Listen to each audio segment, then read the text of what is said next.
Here are 5 reasons as to how Capcom is destroying greatness with this all-new edition of Resident Evil 2. Number 1, we were promised a remake and we didn't get a remake. Many years ago, Capcom announced that they were going to remake Resident Evil 2, and you know, Capcom, I'm still waiting for that remake.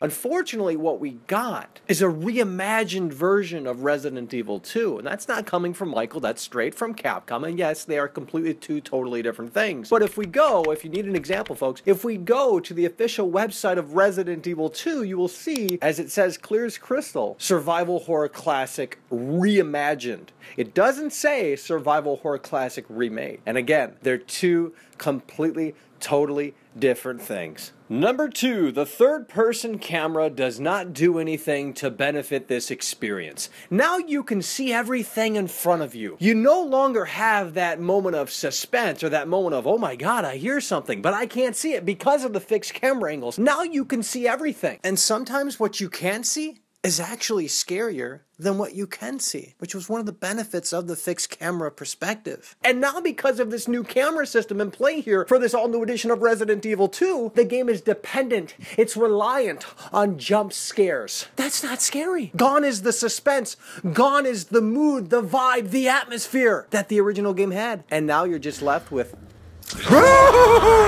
popcorn jump scares. Not scary, Capcom. Do better. Number 3. Capcom has completely, totally changed everything. Since this all-new edition of Resident Evil 2 has been reimagined for the Fortnite crowd, they've went back in and built everything from the ground up. And you know, I'm not convinced that this change that is presented here in this all-new edition of Resident Evil 2 is necessarily change for the better. For example, just one example, folks. Look at the kendo shop here in this all-new edition of Resident Evil 2 and compare it to what it looked like in the original game. What in the shit's going on here? They took what was such an iconic, memorable location in the original game and really just turned it into something that looks so freaking generic. And this is very telling on where they're headed with this all-new edition of Resident Evil 2. And again, I don't think it's changed for the better. Number 4. The game looks boring. Yeah, I know most of you, in fact, all of you are probably going to disagree.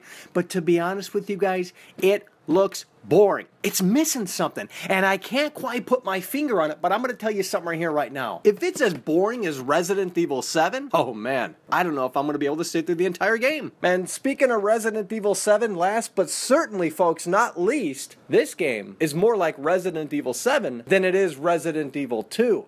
In fact, just for an example, the UI here in this all-new edition of Resident Evil 2 has been ripped straight out of Resident Evil 7. Not only that, but the sound effects as well. This is basically Resident Evil 7, folks, and I'm going to tell you something right here, right now. Resident Evil 7 didn't do anything for me. It wasn't a great Resident Evil game, and unfortunately, it looks like Resident Evil 2, this all-new edition of Resident Evil 2, is following in those footsteps. So, those were 5 reasons as to how Capcom is destroying greatness with this all-new edition of Resident Evil 2. It's an unfortunate situation, and it's really so sad to see a classic get kind of smeared with modern-day game design and what Capcom thinks is best for business. I mean, really, business is getting in front of the way of the creative decisions here for this all-new edition of Resident Evil 2, and unfortunately, based off of what we know and what we've seen so far, it's just not looking like this is going to be all that memorable.